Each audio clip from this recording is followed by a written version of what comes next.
Halo teman-teman semuanya, perkenalkan nama saya Eka Nanda Salsabila dengan NIM 2288240091 dari kelas 3C Program Studi Pendidikan Sejarah Universitas Sultan Ageng Tirtayasa. Nah, kali ini saya mau mereview buku sejarah yang menarik banget tentunya yang berjudul The Social World of Batavia, karya dari Jean Gilman Taylor. Buku ini membahas kehidupan sosial di Batavia pada masa kolonial, terutama interaksi orang Eropa, Asia, dan juga Eurasia. Nah, di video ini saya akan fokus ke dua bab, yaitu bab 2 dan bab 3.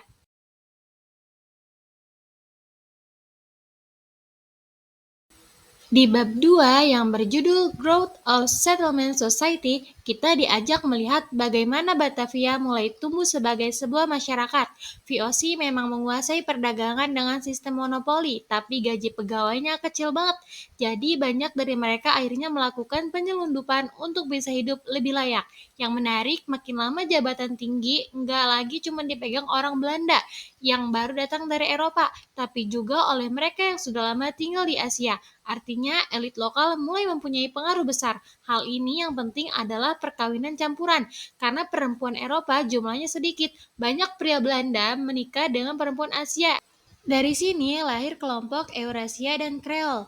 Jaringan keluarga melalui perkawinan ini jadi dasar kekuasaan di Batavia dan budaya kolonial yang baru pun mulai terbentuk berbeda dengan budaya Belanda yang asli. Lanjut ke bab 3 yang berjudul The Web of Colonial Society Batavia and Environ in the 18th Century. Pada abad ke-18, Batavia makin berkembang jadi kota besar. Di luar kelihatan megah dengan kanal dan bangunan besar, tapi kenyataannya kesehatan kota sangat buruk. Penyakit kayak malaria dan kolera merajalela. Akibatnya banyak orang kaya pindah keluar kota, bikin villa dan perkebunan yang dikelola dengan tenaga budak dari berbagai daerah. Jadi, masyarakat di sekitar Batavia makin beragam. Identitas Eropa juga semakin cair. Ada orang kelahiran Eropa, ada anak hasil perkawinan campuran yang sah, bahkan ada anak luar nikah yang akhirnya diakui. Meski begitu, diskriminasi terhadap Eurasia tetap ada.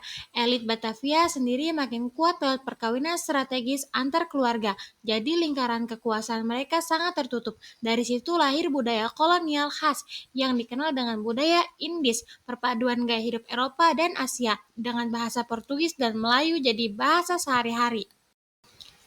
Jean Gilman Taylor menunjukkan bahwa Batavia bukan sekedar perpanjangan Belanda di Asia, melainkan sebuah masyarakat unik dengan budayanya sendiri.